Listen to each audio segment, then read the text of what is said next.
আমি বানাবো lemon chicken fry. কিভাবে বানাচ্ছি দেখুন। চিকেনটাকে লম্বা লম্বা করে কেটে নিতে হবে। এইভাবে পরিষ্কার করে ধুয়ে নিয়েছি। এবার লেবুর চেস্টটা আমি দিয়ে দেব এইভাবে ঘষে।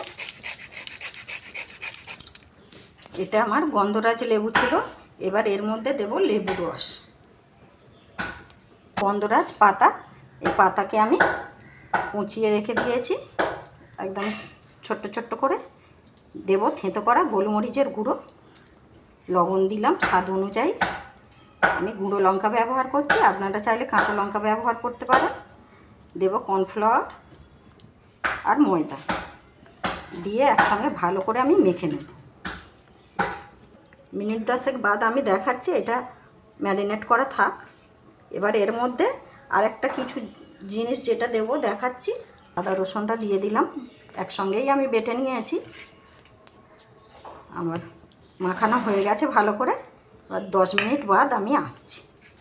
10 মিনিট বাদ চলে এসেছি বন্ধুরা। এবার গরম গরম তেল বসিয়ে দিয়েছি কড়াইয়ের মধ্যে।